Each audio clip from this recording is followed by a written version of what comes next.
তোরাই তো যাবি নে। কি অবস্থা এখানে, কি মাহফিল! আমি তো আপনার জন্য বসে আছি, এদেরকে বসায় দেওয়ার জন্য।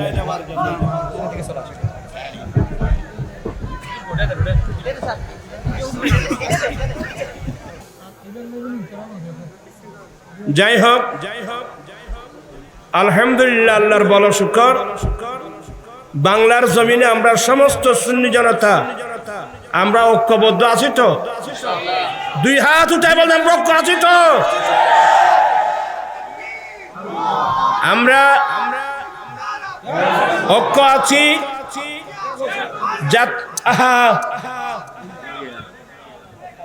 আমরা যেন আজীবন ঐক্য থাকতে পারি, আমাদেরকে সেই দিকে সজাগ দৃষ্টি রাখতে হবে। এখনো অনেক শুরু হয়ে গেছে ঐক্য নষ্ট করার জন্য, অনেক ষড়যন্ত্র। ইনশাআল্লাহ বাংলার সুন্নি জনতা আমরা যখন আমরা একটা ঐক্যবদ্ধভাবে আমরা এমন একটা প্রোগ্রাম করব, ঢাকা শহরে, চট্টগ্রাম শহরে, বাংলার মানুষকে দেখিয়ে দিতে চাই এই বাংলাদেশ সুন্নি জামাতের বাংলাদেশ। ঠিক কিনা ভাইয়েরা? আমরা এই বাংলাদেশ আউলিয়া ইকরামদের বাংলাদেশ, এই বাংলাদেশ আহলে সুন্নাত ওয়াল জামাতের বাংলাদেশ। আমরাও অনৈক্যের কারণে বাতিলরা সুযোগ পেয়ে গেছে। আমাদের একটা চট্টগ্রামের ভাষা আছে না, গৃহস্থর আন্তাজ বুঝি চুরি গাঁটটি বাঁধে। এটা আপনি বুঝেন? গৃহস্থর আন্তাজ বুঝি চুরি কি বাঁধে? আপনি দেখতেছেন না, মা খাদিজাতুল কুবরা রাদিয়াল্লাহু তাআলা আনহার শানে কি বেয়াদবির, চরম বেয়াদবি শুরু করলো। আমি কিন্তু এখনো এ বিষয়ে মুখ খুলি নেই। উম্মুল মুমিনিন আমি জান মা খাদিজাতুল কুবরা রাদিয়াল্লাহু তাআলা আনহার শানে যে শব্দ ব্যবহার করা হলো, ইনি নাকি এক ওয়াক্ত নামাজ পড়েন নাই। নাউজুবিল্লাহ বলছেন? এর 14 গোষ্ঠী কিতাব চোখে দেখে নাই। মা খাদিজাতুল কুবরা রাদিয়াল্লাহু তাআলা আনহা নাকি, অথচ আমার নবীর সাথে সর্বপ্রথম নামাজ পড়েছেন মা খাদিজাতুল কুবরা রাদিয়াল্লাহু তাআলা আনহা।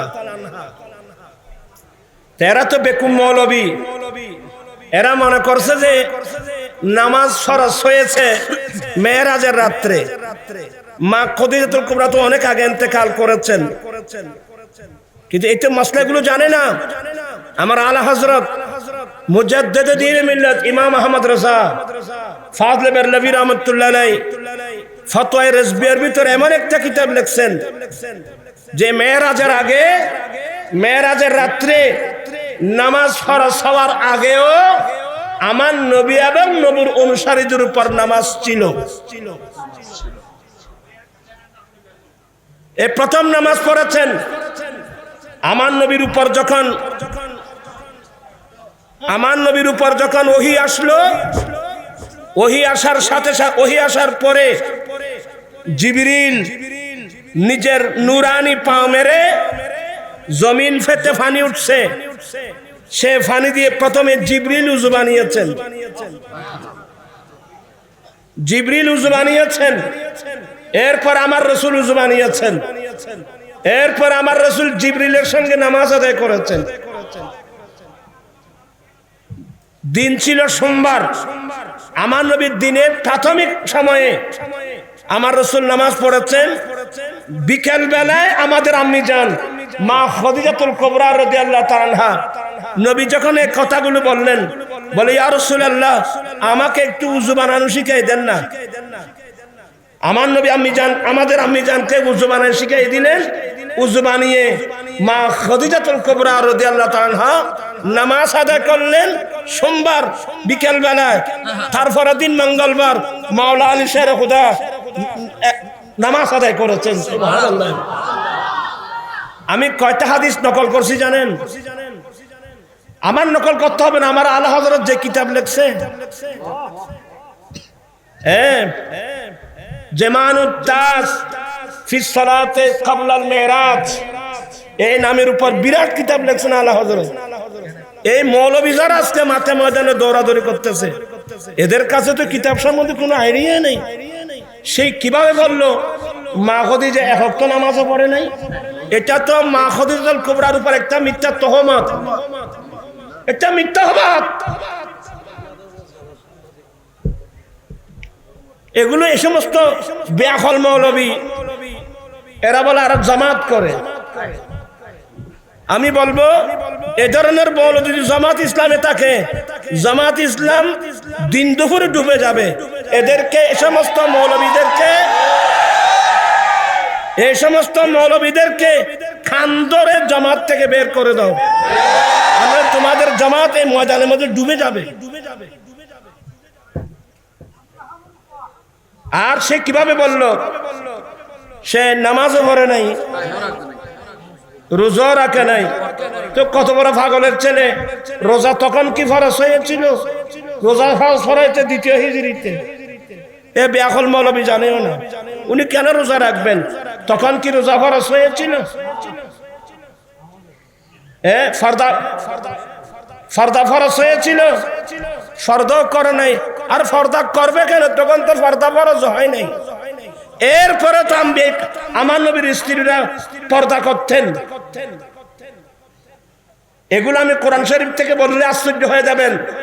এই যে মরিয়ম আলাইহিস সালাম, জিবরিল যখন পুরুষের আকৃতিতে আসছিল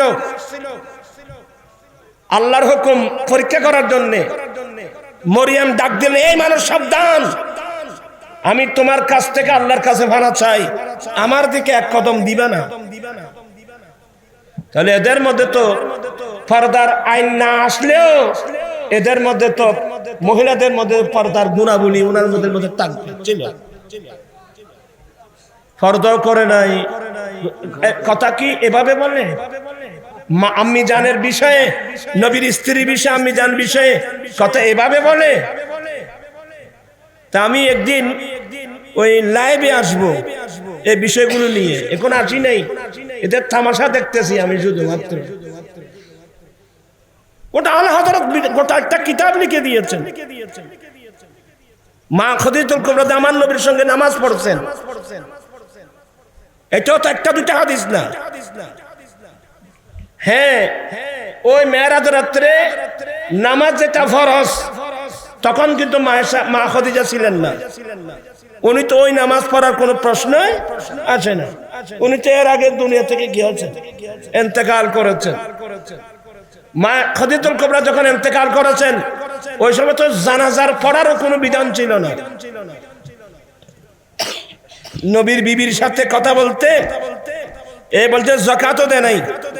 আরে মুরুক্কের দল, মা খদিজাতুল কুবরার সমস্ত সম্পদ, উনি আরবের শ্রেষ্ঠ ব্যবসায়ী, উনি সমস্ত সম্পদ আমার নবীর হাতে তুলে দিয়েছেন ঈমান ইসলামের জন্য। তুমি কোন মুখে বললা উনি যাকাতও দেয় নাই? বেআকল, বেয়াদব! তোমাকে মৌলবী হতে কে বলছে? তোমাকে মা খদিজাতুল কুবরার সমস্ত সম্পদগুলো নবীর হাতে ঈমান ইসলামের জন্য দিয়ে দিয়েছেন। আমার রাসূল বলছেন, আমাকে ঈমান ইসলামের জন্য যারা যা দিয়েছেন আমি দুনিয়ায় থাকতে তাদের বিনিময় দিয়ে দিয়েছি। আমি দুইজনের বিনিময় আমি দিই নাই, একজন পুরুষ একজন মহিলা। এদের দানের বিনিময় দিবেন কিয়ামতের মাঠে আল্লাহর কুদরতের হাতে। পুরুষের মধ্যে আমার আবু বকর সিদ্দিক, মহিলাদের মধ্যে খদিজাতুল কুবরা। এই দুইজনের মালে আমাকে ঈমান ইসলামের জন্য যে আমি যে উপকৃত হয়েছে, উপকার দিয়েছেন, অন্য কারো মানে এতগুলো হয় না।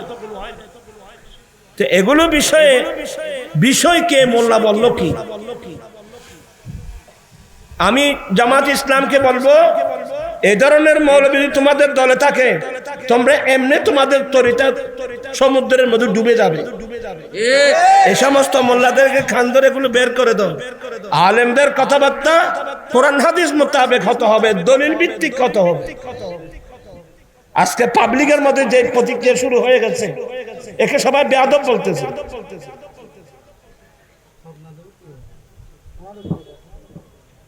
তো যাই হোক, এদেরকে বলে লাভ নাই। আমাদের গৃহস্থর আন্তাজ বুঝি ইতারা সরে গাঠি বাঁধতে ভাই হোক। আমরা যারা গৃহস্থ আছি আমরা সবাইকে ঐক্যবদ্ধ হতে হবে তো, দুই হাত উঠে বলতে ঐক্যবদ্ধ হতে হবে তো।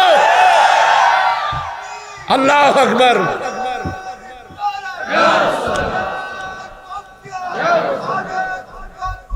আল্লাহ পাক এই মাহফিলকে কবুল করুক। আমি আসলে মাহফিল করার জন্য আসি নেই, এটা তো আমার নিজের সংগঠন। তারি সাহেব আসবেন, আমাদের সাংগঠনিক সচিব আসবেন, আমি না আসলে কেমন হয়? এই জন্য সবাইকে বুঝাই দিলাম, দাওয়াত আগে দিয়েছি। আগামী 25 ডিসেম্বর ঐতিহাসিক ফটিয়া হাই স্কুল মাঠে আমার রাসবিয়া নুরিয়ার উদ্যোগে যৌতুক মাদক বিরোধী মহাসমাবেশ, ঐতিহাসিক তাফসীর কোরআন মাহফিল মদিনাতুল মুনাওয়ারা। আমার রাসূল মদিনা শরীফকে ইখতিয়ার করলেন। আল্লাহর নবী নিজে চলে গেলেন মক্কায় মুআজ্জামায়। যারা আমার নবীর কলমা পড়েছেন সবাই ঘর বাড়ি ছেড়ে আল্লাহ এবং আল্লাহ রসুলকে সন্তুষ্ট করার জন্য সবাই চলে গেলেন মদিনাতুল মুনাওয়ারা।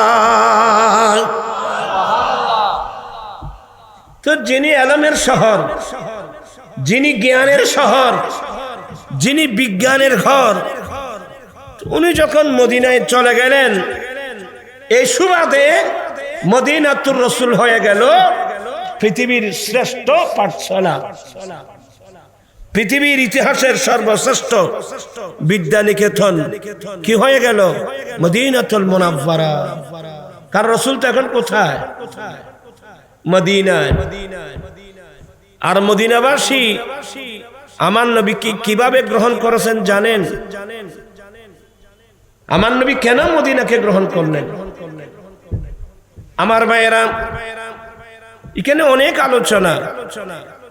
একটা চ্যাপ্টার হলো বাবু ইখাইন নবী সাল্লাল্লাহু আলাইহি ওয়াসাল্লাম বাইনাল আনসার ওয়াল মুহাজিরিন।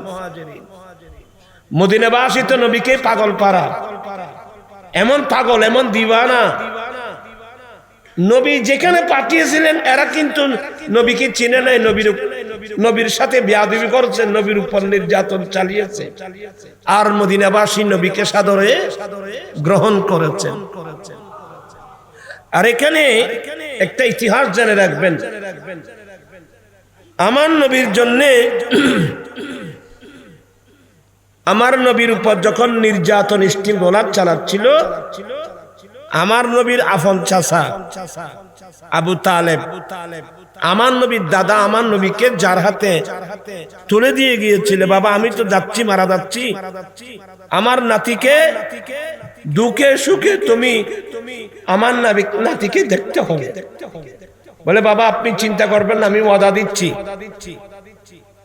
যেমন ওয়াদা দিয়েছেন তেমনি কি করেছেন? আমার নবীকে হেফাজত করার চেষ্টা করেছেন। অনেক গালমন্ত্র শুনেছেন আবু তালেব। এক পর্যায়ে আমার নবীর জানের নিরাপত্তার জন্য ওনাকে গোটা ফ্যামিলি চলে গেল আবু তালেবের ঘাঁটিতে। এটা মক্কায়ে মুআজ্জামার একটা ঘাঁটি, সংরক্ষিত এলাকা, যেখানে বাইরে থেকে কোনো শত্রু যেখানে ঢুকতে পারে না। শেয়াবে আবি তালেব বলে। তো শেয়াবে আবি তালেবে যখন আমার নবীকে নিয়ে গেল, এই জালেম আবু জেহেল সবাইকে নিয়ে মিটিং করে খাদ্য অবরোধ করলো। এ সাবধান, মক্কার কোন রাস্তা দিয়ে, কোন গলি দিয়ে বাইরে থেকে কোন খাদ্য রসদ আবু তালেবের গাঁটিতে যেন যেতে না পারে। নাউজুবিল্লাহ বলছেন।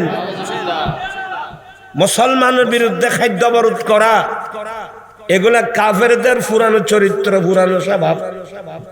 কিন্তু ইসলামের ইতিহাসে কোন মুসলমান কোন বিধর্মীদের জন্য খাদ্য অবরোধ করছে, এই ইতিহাস কিন্তু কেউ দেখাতে পারবে না। আপনার কি কথাগুলো বুঝতেছেন? আর কিভাবে দেখাবে? ইসলামের প্রথম যুদ্ধ বদরের যুদ্ধ। সেই বদরের যুদ্ধে 70 জন কাফের মরল, 70 জন কাফের বন্দী হলো। আর যারা যুদ্ধবন্দী, আজকাল বাংলাদেশ তথা গোটা পৃথিবীর ইতিহাস দেখেন না, যুদ্ধবন্দীদের সাথে মানুষ কি আচরণ করে। আমার নবী মুজাহিদিনদেরকে বললেন, এ আমার মুজাহিদিন, এই যে যুদ্ধবন্দী, এদের বিচার এখনো হয় নাই। তোমার মাতাহাত 2 জন থাকবে, তোমার মাতাহাত 2 জন থাকবে, তোমার মাতাহাত 3 জন থাকবে। বিচার না হওয়ার আগ পর্যন্ত তোমরা নিজেরাই যা খাবে তাদেরকে তা খাওয়াবে। আল্লাহু আকবার। তোমরা নিজেরাই যা পড়বে তাদেরকে তা পড়াবে। প্রাণ পিছাই ভাইরা, এই আদর্শ বর্তমান মুসলমানের কাছে আছে? এগুলো জানিও না মুসলমান। আমরা মুসলমান ঠিকই, পরিবেশ কিন্তু ভিন্ন। আজকাল দেখতেছেন না, একজন আসামিকে হাকিমের কাঠগড়ায় নিয়ে যাচ্ছে, বিচারক বিচার করবে। হাকিমের আদালতে নেওয়ার আগে আগে তাকে মারতে মারতে মারতে মারতে একেবারে ফঙ্গু করে দিচ্ছে, কেউ ডিম মারতেছে। আপনারা যে আসামির গায়ে হাত তুললেন, আপনি কি বিচারক? এগুলো তোমাকে কে শিক্ষা দিয়েছে? আদর্শ শিখতে চাইলে আমার নবী থেকে শিখতে হবে। সেদিন তো চাইলে, এরা তো যুদ্ধবন্দী, আল্লাহর শত্রু, নবীর শত্রু। এর চেয়ে বড় দুশমন পৃথিবী তার আছে? আমার নবীর নির্দেশ কি? এ আমার মুজাহিদিন, তোমরা নিজেরাই যা খাবে তাদেরকে তা খাওয়াবে, তোমরা নিজেরাই যা পড়বে তাদেরকে তা পড়াবে। আল্লাহু আকবার। আজকে আদর্শগুলো, নবীর আদর্শগুলো গেল কোথায়? আমরা নবীর আদর্শ আমাদের কাছে নাই। আমরা কলমা পড়েছি নবীর, আদর্শ বিদত মিদে। আজকের মাহফিল থেকে এক যুগে তওবা করতে হবে। আল্লাহ মারাত্মক ভুল করেছি, কলমা পড়েছি নবীর, আদর্শ নিয়েছি আজেবাজে মানুষের, আদর্শ নিয়েছি ইহুদি নাসরাদের। আল্লাহ তোমার কাছে তওবা করছি, এখন থেকে মৃত্যুকাল পর্যন্ত তোমার নবীর আদর্শ ছাড়া অন্য কারো আদর্শ আমরা গ্রহণ করব না। পারবেন? 2 হাত উঠাই বলতে হবে, পারবেন তো? আল্লাহু আকবার।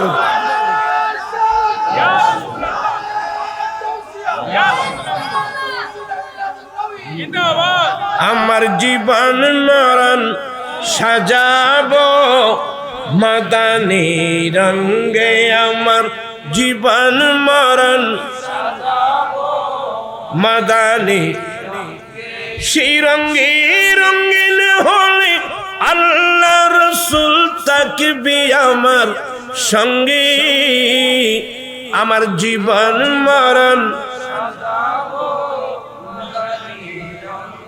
আমার জীবন আমার মরণ আমি সাজাবো মাদানী রং দিয়ে। মাদানী রং অর্থ হলো আমার দয়াল নবীর সুন্নাত দিয়ে। বলুন তো, আমরা যদি নবীর আদর্শ গ্রহণ করি, আমাদের লাভ হবে না লস হবে? লাভ না ক্ষতি? তো লাভে তো মানুষ লোহা বহন করে, শুধু মুখে বললে হবে না। আল্লাহ পাক সবাইকে মাহবুব নবীর সুন্নাত মোতাবেক আমরা যেন চলতে পারি, আল্লাহ সে তৌফিক দান করুক। আমি বেশি একটু লম্বা করে ফেললে কথাটা গোছানো কষ্ট হবে। আমি বুঝাতে চাচ্ছি, আমার রসুল যখন চাচা যখন শেয়াবে আবি তালেবের মধ্যে নিয়ে গেল, নবুয়ত প্রকাশের 7ম বছরে ওই এসরব থেকে, তখন কিন্তু এসরব নাম ছিল ইয়াসরিব, ওখান থেকে মানুষ আল্লাহর ঘরে তওয়াব করতে এসে অনেক কষ্ট করে তাদের কাছে আমার নবী দ্বীনের দাওয়াত দিলেন। নবুয়তের 7ম বছরে 7 জন মানুষ নবীর হাতে কলমা পড়ে মুসলমান হয়েছিলেন।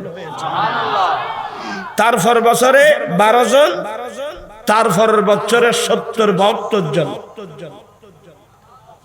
তা আমার নবী হিজরতের আগে আগে এরা তো সবাই মদিনাবাসী, এরা সবাই মদিনাবাসী।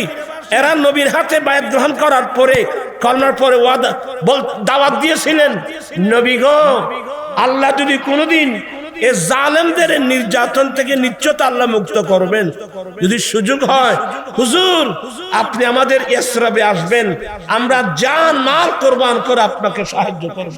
সুবহানাল্লাহ। আমার নবীর নবুয়তের অন্তর অনেক বড় হয়ে গিয়েছিল। হ্যাঁ, তোরা যাই অনেক লম্বা আলোচনা।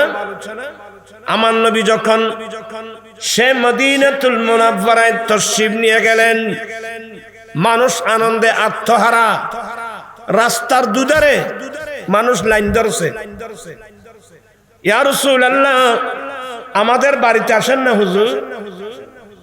একজন বলে হুজুর আমার বাড়িতে আসেন, কেউ বলে আমার ঘরে আসেন। সবাই কিন্তু আনন্দে আত্মহারা। তালাআল বাদরু আলাইনা মিন সানিয়াতিল ওয়াদা ওয়াজাবা শুকরু আলাইনা মা দা লিল্লাহি দা। একেবারে জুলুস যে কাকে বলে, নবীকে পাই আনন্দ মিছিল। এখন আমাদের দেশের রবিউল আউয়াল শরীফে জশ্নের জুলুস হয় না? অনেক মোল্লা আছে এগুলোকে বেদাত বেদাত বলে, এরা বুঝে না। এগুলো বেদাত, কিন্তু মন্দিরে যাওয়া বুঝে সুন্নত পাইছে নাকি? নাউজুবিল্লাহ বলবেন। তোমরা তোমাদের আল্লাহ দোয়া করবো, আল্লাহ হেদায়েত নসিব করো। আমরা নবী পেয়ে আনন্দিত, আর নবী পাওয়ার আনন্দ এটা কিয়ামত পর্যন্ত চলতে থাকবে। তোমরা বেদাত বলতে থাকো, আমরা নবীকে পেয়ে আনন্দ প্রকাশ করতে থাকি। আমার আলা হযরত কি বলছেন জানেন?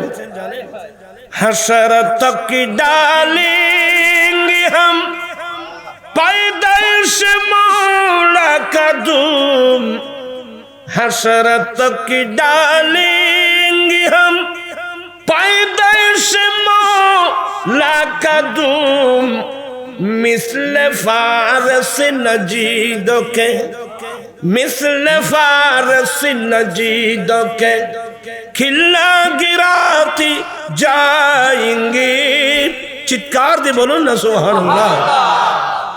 আমি একদিন নয়, দুদিন নয়, আমি কিয়ামত পর্যন্ত প্রিয় নবীর বিলাদতের আগমনের আনন্দ উৎসব করতে থাকবো, আর ফারসের মতো মসজিদের কিল্লা ভাঙতে থাকবো। মসজিদের কিল্লা ভেঙে গেছে, এখন সেই সৌদি আরব থেকেও এখন 3 দিন ব্যাপী মিলাদুন নবী হচ্ছে। আলহামদুলিল্লাহ বলবেন না? আলহামদুলিল্লাহ। আল্লাহ সবাইকে হেদায়েত নসিব করবে। আমার নবীকে পেয়ে সবাই পাগল পারা। আমার নবী বলছেন রাখো। আমার নবী বলে বাবা আমার উটনি এটা আল্লাহর পক্ষ থেকে নির্দেশিত, আমার উটনি যেখানে থামবে আমার থাকার স্থান ওখানে হবে। এখানে একটা বিরাট রহস্য। ইয়েমেনের বাদশা তোবাহি মিয়ারি একবার প্রায় 700 জন আলেম উলামা সহ সফরে বের হয়েছিলেন। যখন ইসরাবে আসছেন, ওই আলেমরা বলে বাদশাহ সাহেব আমরা এখান থেকে যাব না। কেন? বলে এই জায়গাটা আখিরি জামানার নবীর হিজরতের জায়গা, সেই নবীকে পাওয়ার আশা আমরা এখানে আমরা থেকে যাব। বাদশাহ বলে আমি তো চলে যেতে হবে, রাষ্ট্রীয় জিম্মাদারি। আচ্ছা তো আমি আখিরি জামানার নবীর বিষয় আমি কি করতে পারি? ইনি একটা দোতলা বাড়ি করে দিলেন। কি করে দিলেন? অনেকটা বাড়ি করে দিলেন। কথা বুঝছেন? বিশেষ করে মক্কায় মুআজ্জামায় যে এই জায়গায় আখির জামানার নবীর বিলাদতের জায়গা, এখানে ওখানে একটা দোতলা বাড়ি করে দিয়েছেন। তো আসলে ইতিহাস অনেক লম্বা। তো উনি কাগজ লিখে দিয়েছেন, কাগজ আমার নবীর নামে কাগজটা, ঘরের কাগজটা লিখে দিলেন।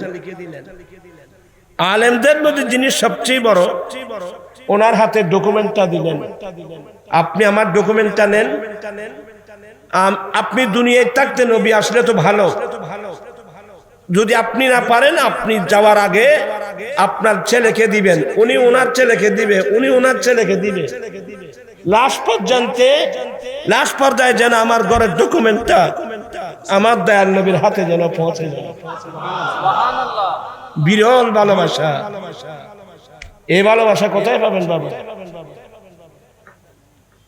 ঠিকই ওই সময় চিঠিটা ছিল হযরত সাইয়েদনা আবু আইয়ুব আনসারী রাদিয়াল্লাহু তাআলা হাতে, 14 তলা বাড়ি। উনি সাথে সাথে নেমে আসলেন, ইয়া রাসূলুল্লাহ, এটা তো আপনার বাড়ি। বলে আমার বাড়ি মানে? বলে এই যে ডকুমেন্ট হুজুর, ইয়েমেনের বাদশা তো বাহিমিয়ারি করে দিয়েছেন, এটা তো আপনার বাড়ি হুজুর। আমি এতদিন দারওয়ান হিসেবে পাহারা দিয়েছি, আমাদের পূর্বপুরুষরা এটা দারওয়ান হিসেবে পাহারা দিয়েছে, হুজুর এটা আপনার বাড়ি। আপনি উপরে থাকবেন, আমি নিচে থাকবো। আমার নেবেন না, না তুমি কোথায় থাকো? তুমি উপরে থাকো, আমি নিচে থাকবো। প্রায় সময় আমার কাজের লোকজন আসবে, তো অনেক লম্বা হিসাব কিতাব। আমার ভাইয়েরা, ওই মদিনাবাসী নবীর জন্য পাগল পাড়া। এক পর্যায়ে এতগুলো মক্কা থেকে মানুষ হিজরত করে মদিনায় গেলেন। তো এতগুলো মানুষ হিজরত করে মদিনায় আসলে মদিনাবাসীর জন্য এটা একটা বোঝা না? পরে কথা না বুঝো, আর কথা যারা ওয়াজিন নবুঝো। তো মক্কা থেকে এতগুলো মানুষ হিজরত করে মদিনা আসলো, তো মদিনাবাসীর জন্য এটা একটা বিরাট বোঝা না? তখন তো বর্তমান আধুনিক যুগ, এক রাষ্ট্রের মানুষ যদি অপর রাষ্ট্রে যায় তাহলে এই বোঝাটা জাতিসংঘ বহন করে, কিন্তু ওই যুগে তো জাতিসংঘ ছিল না। আমার নবী কোন সিস্টেমে মদিনার জমিনে তাদেরকে পুনর্বাসন করলেন?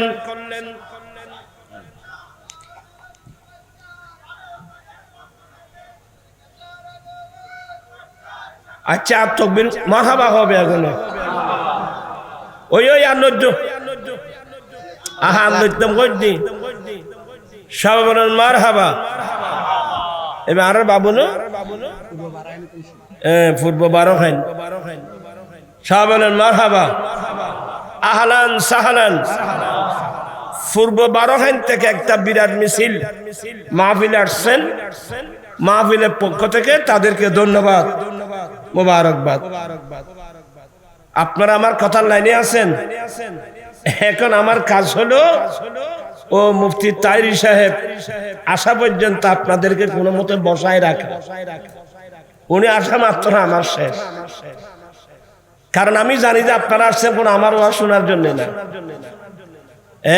আপনারা সবাই এতগুলো মানুষ আসছেন ওই তাইরি হুজুরের জন্য, ওনার জন্য সবাই পাগল, আমরাও পাগল। দোয়া করুন আল্লাহ তার হায়াতের মধ্যে বরকত দান করো, আর এই মুহাব্বতটা যেন আমরা কাজে লাগাতে পারি সুন্নিয়তের মাঠে। এই জন্য ওনাকে আমরা আহলে সুন্নাত ওয়াল জামাত কেন্দ্রীয় পরিষদের সাংগঠনিক সচিব করে দিয়েছি, যাতে মুহাব্বতটা সুন্নিয়তের পক্ষে কি লাগানো হয়, কাজে লাগানো হয়। সুন্নিয়তের যে কোনো দায়িত্ব দিলে আপনারা মানতে রাজি আছেন তো? পারবেন তো? সামনে দেখা যাবে ইনশাআল্লাহ। বলতে চাচ্ছিলাম, আমার নবী ওই মক্কা ছেড়ে আসা মুহাজিরিনদেরকে মদিনার জমিনে কিভাবে পুনর্বাসন করলেন। আল্লাহ আল্লাহ। আমার নবী একদিন মক্কা ছেড়ে আসা মুহাজিরিনদেরকে এ পাশে বসালেন, মদিনাবাসী যারা তাদেরকে আশ্রয় দিয়েছেন এদের উপাধি হলো আনসার। আনসার মানে বড় সাহায্যকারী, বড় সাহায্যকারীর দল। আমার রাসূল কেন মদিনাকে গ্রহণ করবে না? এই মদিনাবাসীদের উপাধি আনসার।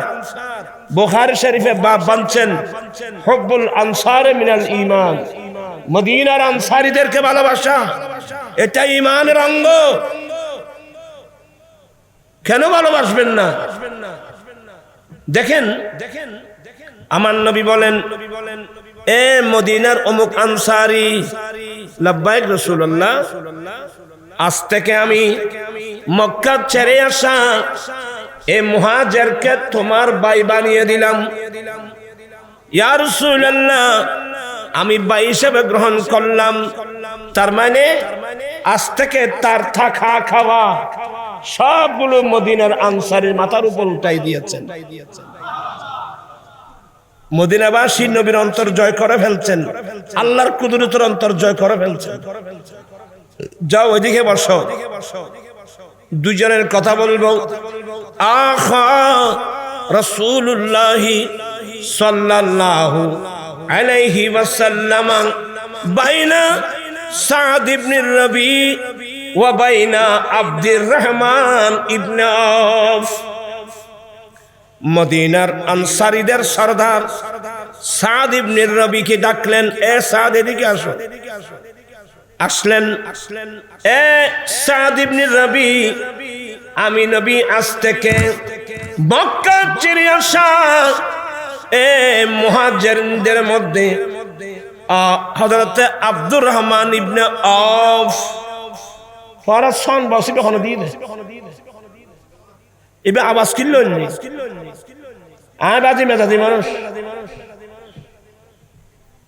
তোরা ফট করে দিলে কিনলে তোরা ইন্ন করছো বাঙি আজ যত আসছি তোরা সন ইম্প্যাক্ট কি বলতো না এ থামাশার মধ্যে আমি নেই। বলতে চাচ্ছিলাম হযরতে আব্দুর রহমান ইবনে আওফকে এ সাদ ইবনে রবি তোমার ভাই বানিয়ে দিলাম।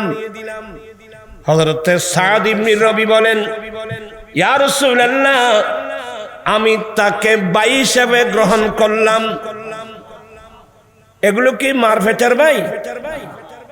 আজকে থেকে অনেক আছেন ভাইকে ভাইয়ের সম্পদ দিচ্ছেন না, ভাইকে বোনের সম্পদ দিচ্ছেন না, এক হাত জায়গার জন্য ভাই ভাইকে চুরি মারতেছে। কি আদর্শ শিখছেন? আমরা কি আদর্শ শিখলাম? এ মদিনাবাসী থেকে আদর্শ শিখো। আজকে আমার রাসূল মদিনাকে বুকে নিয়ে আসেন, কিয়ামত পর্যন্ত মদিনাকে বুকে নিয়ে থাকবেন। মদিনাবাসী আমার নবীর অন্তর জয় করে ফেলছে। আমার ভাইয়েরা, হযরতে সাদ ইবনে রবি, এ সাদ ইবনে রবি, আমি আজ থেকে আব্দুর রহমান ইবনে আওফকে তোমার কি বানিয়ে দিলাম, ভাই বানিয়ে দিলাম।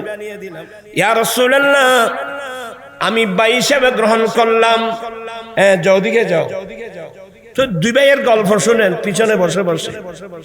হযরতে সাদ ইবনে রবি বলেন, ভাইয়া আব্দুর রহমান ইবনে আওফ, দয়াল নবী তোমাকে আমার ভাই বানিয়ে দিয়েছেন, আলহামদুলিল্লাহ। ভাইয়া ইন্নী, সবাই মনোযোগ, ইন্নী আকসারুল আনসারি মালান, আমি হলাম মদিনার আনসারীদের মধ্যে সবচেয়ে বড় সম্পদশালী। আমি বড় পয়সাওয়ালা মানুষ, আমি বড় সম্পদশালী মানুষ। তো ভাইয়া ইন্নী উকসিমু মালি বিনিসফাইন, তুমি যেহেতু আজ থেকে আমার ভাই, সেহেতু আমি আমার সমস্ত সম্পদ দুই ভাগে ভাগ করলাম। আমার ভাইরা আনোয়ারবাসী, দেখো তকবীর, এত তকবীর দিও না। আনোয়ারবাসী মনোযোগ সহকারে শুনেন। আমাদের ছেলেরা, আঞ্জুমানের ছেলেরা কত কষ্ট করে মাহফিল আয়োজন করেছেন। শুধুমাত্র আমার নবীর দয়াল নবীর আদর্শগুলো মানুষকে দেওয়ার জন্য, বোঝানোর জন্য। ইনি কি মারফেটের ভাই? উনি বলে দিলেন, ইন্নী উকসিমু মালি বিনিসরাইন, আমি আমার সমস্ত সম্পদ দুই ভাগে ভাগ করলাম। এক ভাগ আমার, যেহেতু তুমি আমার ভাই সেহেতু আজ থেকে অর্ধেক সম্পদ তোমার। আচ্ছা, এই হাদিসগুলো বর্তমান যুগের মানুষের সাথে মিলে? যেখানে ভাই ভাইকে ছুরি মেরে ফেলে দিচ্ছে, সমুদ্রে ফেলে দিচ্ছে, এক হাত জায়গার জন্য দুই হাত জায়গা। তোর ভাই হয়েছে ওই ধরনের, তুই ভাই নে। ভাতৃত্ব কাকে বলে? মদিনাবাসী থেকে শিখো। আমার ভাইয়েরা বলে, আমার অর্ধেক সম্পদ আজ থেকে তোমার এক। দ্বিতীয় নম্বর, আমি পয়সাওয়ালা মানুষ, আমার ঘরে আমার দুজন সুন্দরী স্ত্রী আছে। বেয়াদবি মাফ করবেন, আমার দুজন সুন্দরী স্ত্রী আছে। আমি আপনাকে পারমিশন দিলাম, আপনি আমার ঘরে যান, আমার দুটা স্ত্রীকে তুমি দেখবা। ফাআইয়ু আজাবুহুমা, আমার দুজন স্ত্রীর মধ্যে আমার কোন স্ত্রীটা তোমার বেশি পছন্দনীয়, ফাসাম্মিহালি, তুমি এসে আমাকে তার নাম বলে দাও। ফাউতাল্লিকুহা, আমি সাথে সাথে সেই স্ত্রীকে তালাক দিয়ে দেব।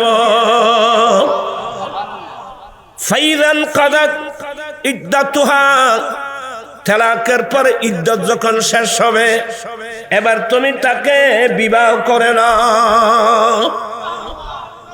বিশ্ববাসীকে কি শিক্ষা দিলেন! এই জন্য তো আমাদের ছেলেরা দিয়েছেন বিশ্বের ইতিহাসের সর্বশ্রেষ্ঠ শিক্ষা নিকেতন মদিনাতুল মুনাওয়ারা। মদিনাতুল মুনাওয়ারা মানে মদিনাবাসী, এদের থেকে শিক্ষা। কোরআন শরীফ আয়াত পাবেন, ওয়াইউর ফিরুন, ওরা মানুষের ইচ্ছার করত। ইচ্ছার শব্দের অর্থ হলো নিজের প্রয়োজনীয়তার উপর অপরজনের প্রয়োজনীয়তাকে প্রাধান্য দেব।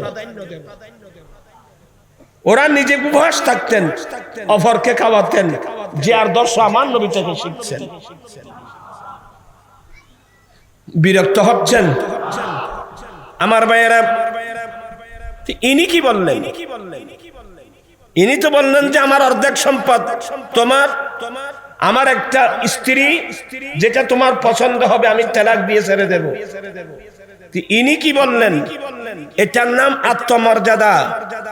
ইনি বললেন, বারাকাল্লাহু ফি মালিকা ওয়া আহলিকা, ভাইয়া আপনার মালের মধ্যে বরকত দান করুক, আপনার স্ত্রীর মধ্যে বরকত দান করুক। এগুলো বাসার সিস্টেম। আমরা বলতে না না আমি নেব না। এই সমস্ত শব্দ দ্বারা মানুষের অন্তরের মধ্যে কি আছে? আঘাত আসে। এই মদিনাবাসী থেকে ভাষা শিখেন। বারাকাল্লাহু ফি মালিকা ওয়া আহলিকা, ভাইয়া আল্লাহ আপনার মালের মধ্যে বরকত দান করুক, আপনার ওয়াইফের মধ্যে বরকত দান করুক। কি মানে? আমার এগুলো লাগবে না, এটা মুখে বলে নাই। বলছেন কি? যদি পারেন আমাকে একটু হেল্প করতে পারেন। আইনা সুকুকুম, ভাই আমার বাড়ি মক্কায়, নবীর নির্দেশে ঘর বাড়ি ফেলে মদিনায় চলে আসলাম। এই মদিনা শরীফের বাজার কোথা আমি চিনি না, হ্যাঁ আমাকে একটু হেল্প করেন। মদিনা শরীফের বাজার কোথা আমাকে দেখাই দেন।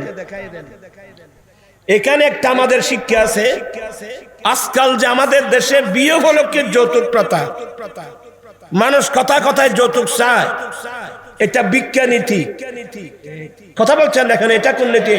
এটা বিজ্ঞানীতি।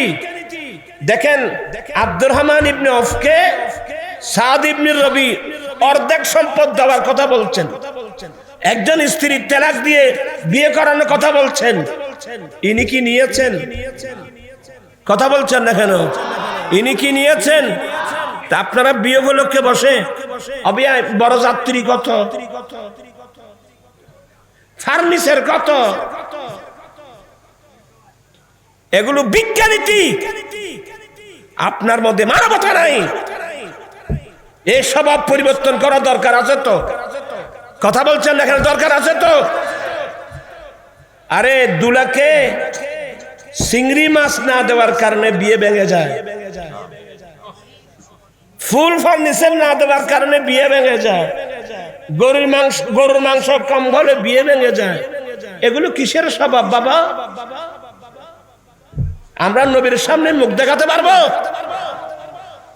আজকে আমি মাহফিল থেকে বলবো, সেই মদিনাবাসীর স্বভাব আমাদের মধ্যে আসা দরকার আছে তো। যৌতুক ছাড়া বিয়ে কে কে করবা? চাই কয়জন? এক, দুই, মাত্র দুই, তিন, চার, পাঁচ, ছয়, সাত। মাশাআল্লাহ অনেক দেখতেছি। নারায়ে তাকবীর।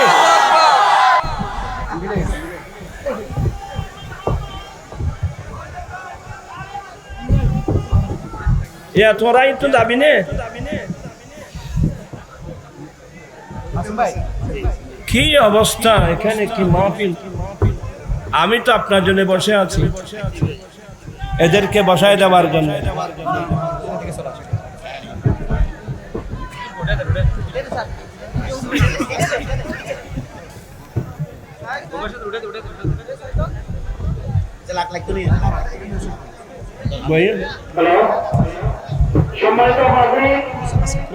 সুদ্দিন আত-তাহিরি মুদ্দাজিল্ল, ওনাকে সবাই পাগল। এটা যেন আমরা সুন্নিয়তের মাঠে যেন কাজে লাগাতে পারি, এই জন্য আমরা আহলে সুন্নাত ওয়াল জামাতের কেন্দ্রীয় পরিষদে ওনাকে সাংগঠনিক সচিবের এক গুরু দায়িত্ব ওনাকে দিয়েছি, যাতে গোটা বাংলাদেশে সুন্নিয়তের সংগঠন যেন কি হয়, মজবুত হয়। তোরা রুজারাল্লাহ কি আরো ওয়াজ করতে যেমন রে এ ভলান্টিয়ার উজার বেশ ঘরের দ্বারা বল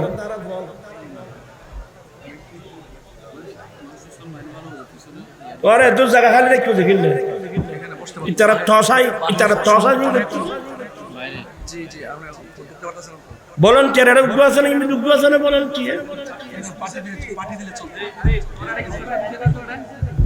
না না, তারা তো তুমি বেশি বুঝলো।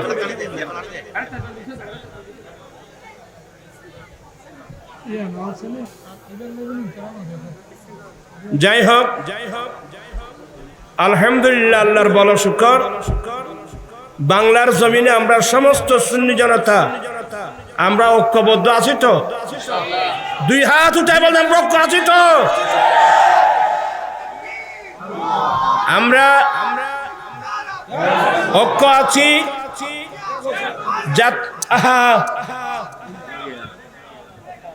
আমরা যেন আজীবন ঐক্য থাকতে পারি। আমাদেরকে সেই দিকে সজাগ দৃষ্টি রাখতে হবে। এখনো অনেক শুরু হয়ে গেছে ঐক্য নষ্ট করার জন্য, অনেক ষড়যন্ত্র।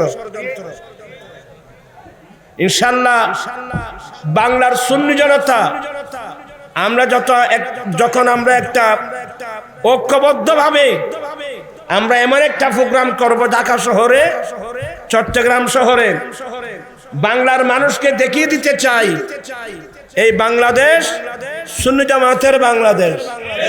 ঠিক কিনা ভাইয়েরা? আমরা এই বাংলাদেশ আউলিয়া ইকরামদের বাংলাদেশ, এই বাংলাদেশ আহলে সুন্নাত ওয়াল জামাতের বাংলাদেশ।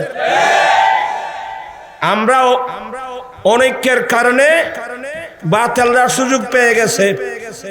আমাদের একটা চট্টগ্রামের ভাষা আছে না, গৃহস্থর আন্তাজ বুঝির চুরি গাঁটটি বাঁধে। এটা আপনি বুঝেন? গৃহস্থর আন্তাজ বুঝি চুরি কি বাঁধে? আপনি দেখতেছেন না, মা খাদিজাতুল কুবরা রাদিয়াল্লাহু তাআলা আনহার শানে কি বেয়াদবি, চরম বেয়াদবি শুরু করলো। আমি কিন্তু এখনো এ বিষয়ে মুখ খুলি নেই। উম্মুল মুমিনিন আমি জান মা খাদিজাতুল কুবরা রাদিয়াল্লাহু তাআলা শানে যে শব্দ ব্যবহার করা হলো, ইনি নাকি এক ওয়াক্ত নামাজ পড়েন নাই। নাউজুবিল্লাহ বলছেন। এর 14 গোষ্ঠী কিতাব চোখে দেখে নাই। মা খদিজাতুল কুবরা রাদিয়াল্লাহু তাআলা আনহা নাকি, অথচ আমার নবীর সাথে সর্বপ্রথম নামাজ পড়েছেন মা খদিজাতুল কুবরা রাদিয়াল্লাহু তাআলা আনহা। এরা তো বেকুম মৌলবী, এরা মনে করছে যে নামাজ ফরজ হয়েছে মেরাজের রাত্রে। মা খদিজাতুল কুবরা তো অনেক আগে ইন্তেকাল করেছেন, কিন্তু এই তো মাসলাগুলো জানে না। আমার আলা হযরত মুজাদ্দিদ দ্বীন মিল্লাত ইমাম আহমদ রাজা ফাজলে বেরলভী রাহমাতুল্লাহ আলাইহি ফতোয়া রাজবিয়ার ভিতরে এমন একটা কিতাব লিখছেন যে মেরাজের আগে, মেরাজের রাত্রে নামাজ ফরজ হওয়ার আগেও আমার নবী এবং নবীর অনুসারীদের উপর নামাজ ছিল। এই প্রথম নামাজ পড়েছেন আমার নবীর উপর যখন, আমার নবীর উপর যখন ওহী আসলো, ওহী আসার সাথে সাথে, ওহী আসার পরে জিবরিল নিজের নুরানি পা মেরে জমিন ফেটে পানি উঠছে, সে পানি দিয়ে প্রথমে জিবরিল উযু বানিয়েছেন, জিবরিল উযু বানিয়েছেন, এরপর আমার রাসূল উযু বানিয়েছেন, এরপর আমার রাসূল জিবরিলের সঙ্গে নামাজ আদায় করেছেন। দিন ছিল সোমবার। আমার নবীর দিনের প্রাথমিক সময়ে আমার রাসূল নামাজ পড়েছেন। বিকেল বেলায় আমাদের আম্মি জান মা খদিজাতুল কুবরা রাদিয়াল্লাহু তাআলা আনহা নবী যখন এই কথাগুলো বললেন, বলে ইয়া রাসূলুল্লাহ আমাকে একটু উযু বানানো শিখিয়ে দেন না। আমার নবী আম্মি জান, আমাদের আম্মি জানকে উযু বানানো শিখিয়ে দিলেন। উযু বানিয়ে মা খদিজাতুল কুবরা রাদিয়াল্লাহু তাআলা আনহা নামাজ আদায় করলেন সোমবার বিকেল বেলায়। তারপরে দিন মঙ্গলবার মাওলা আলী শের খুদা নামাজ আদায় করেছেন। সুবহানাল্লাহ। আমি কয়টা হাদিস নকল করছি জানেন? আমার নকল করতে হবে না, আমার আলা হযরত যে কিতাব লিখছে, জামানুত তাস ফি সালাতে ক্বাবলাল মেরাজ, এই নামের উপর বিরাট কিতাব লিখছেন আলা হযরত। এই মৌলবী যারা আজকে মাঠে ময়দানে দৌড়াদৌড়ি করতেছে, এদের কাছে তো কিতাব সম্বন্ধে কোনো আইডিয়া নেই। সেই কিভাবে বললো মা খদিজা এক ওয়াক্ত নামাজও পড়ে নাই? এটা তো মা খদিজাতুল কুবরার উপর একটা মিথ্যা তহমত, এটা মিথ্যা অপবাদ। এগুলো এই সমস্ত বেআকল মৌলবী, এরা বলে আর জামাত করে। আমি বলবো এ ধরনের মৌলবী যদি জামাত ইসলামে থাকে, জামাত ইসলাম দিন দুপুরে ডুবে যাবে। এদেরকে, এই সমস্ত মৌলবীদেরকে, এই সমস্ত মৌলবীদেরকে খান ধরে জামাত থেকে বের করে দাও, তাহলে তোমাদের জামাত এই ময়দানের মধ্যে ডুবে যাবে। আর সে কিভাবে বলল? সে নামাজও পড়ে নাই, রোজা রাখে নাই। তো কত বড় পাগলের ছেলে! রোজা তখন কি ফরজ হয়েছিল? রোজা ফরজ হয়েছে দ্বিতীয় হিজরিতে। এ বেআকল মৌলবী জানেও না, উনি কেন রোজা রাখবেন? তখন কি রোজা ফরজ হয়েছিল? ফরদা ফরজ হয়েছিল, ফরদা করে নাই। আর ফরদা করবে কেন? তখন তো ফরদা ফরজ হয় নাই। এরপরে তো আমার নবীর স্ত্রীরা পর্দা করতেন। এগুলো আমি কোরআন শরীফ থেকে বললে আশ্চর্য হয়ে যাবেন।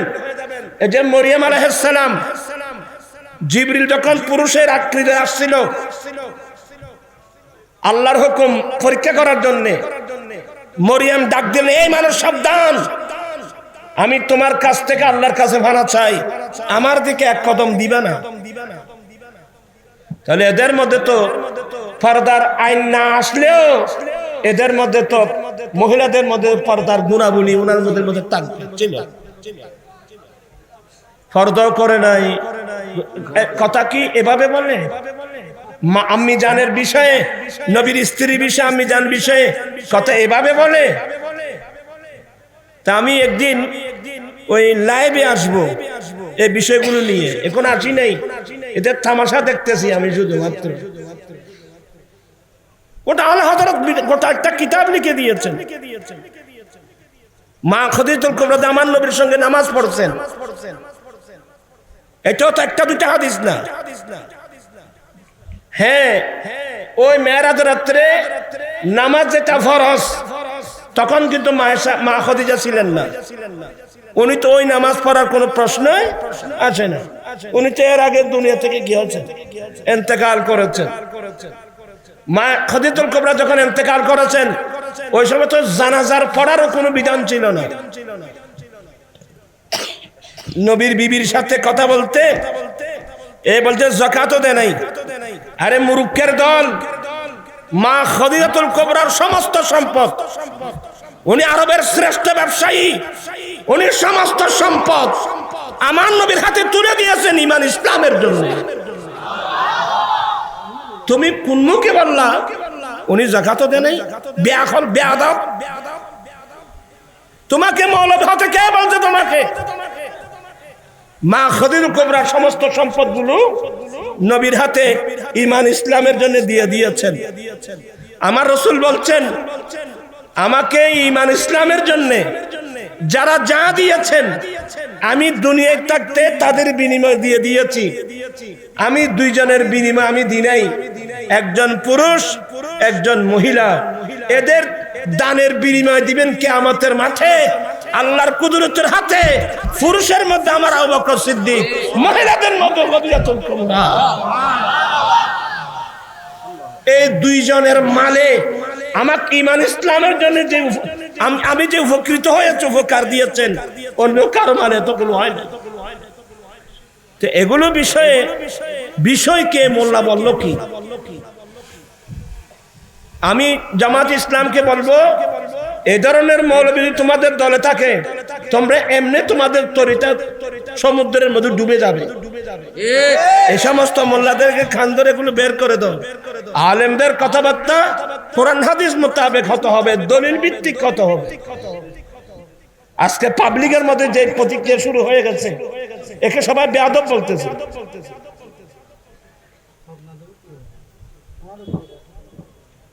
তো যাই হোক, এদেরকে বলে লাভ নাই।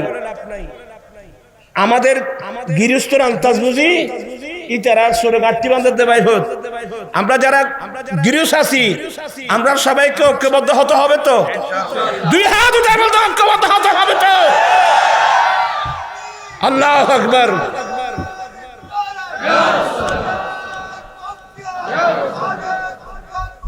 আল্লাহ পাক এই মাহফিলকে কবুল করুক। আমি আসলে মাহফিল করার জন্য আসি নাই, এটা তো আমার নিজের সংগঠন। তার হিসাবে আসবেন, আমাদের সাংগঠনিক সচিব আসবেন, আমি না আসলে কেমন হয়? এই জন্য সবাইকে বুঝাই দিলাম, দাওয়াত আগে দিয়েছি। আগামী 25 ডিসেম্বর ঐতিহাসিক ফটিয়া হাই স্কুল মাঠে আমার রাসবিয়া নুরিয়ার উদ্যোগে যৌতুক মাদক বিরোধী মহাসমাবেশ, ঐতিহাসিক তাফসীর কোরআন মাহফিল, এবং জানুয়ারি মাসের 10 তারিখ ঐতিহাসিক লালডিগির মাঠে আমার আঞ্জুমান রাসবিয়ার উদ্যোগে যৌতুক মাদক বিরোধী মহাসমাবেশ। এবং আরো বিষয় হলো, আগামী 8 তারিখ আমাদের আহলুস সুন্নাত ওয়াল জামাতের কেন্দ্রীয় পরিষদের অভিষেক হবে। সে অভিষেকের মাধ্যমে আগামী বিরাট কর্মসূচি আসতেছে। আপনারা কর্মসূচি মানতে রাজি আছেন তো? এই আহ্বান জানিয়ে সবার সুস্বাস্থ্য উন্নতি মঙ্গল কামনা করে অনুরোধ জানাবো, আপনারা বিশৃঙ্খলা করবেন না, ধৈর্য সহকারে বসুন। উনি আমাদের জন্য মেহমান। আপনারা ইয়ে করলে মনে কষ্ট পাবে, আমাদের একটা দুর্নাম হয়ে যাবে। ওয়া আখিরু দাওয়ানা আনিল হামদুলিল্লাহি রাব্বিল আলামিন। আসসালামু আলাইকুম ওয়া রাহমাতুল্লাহি ওয়া বারাকাতুহু।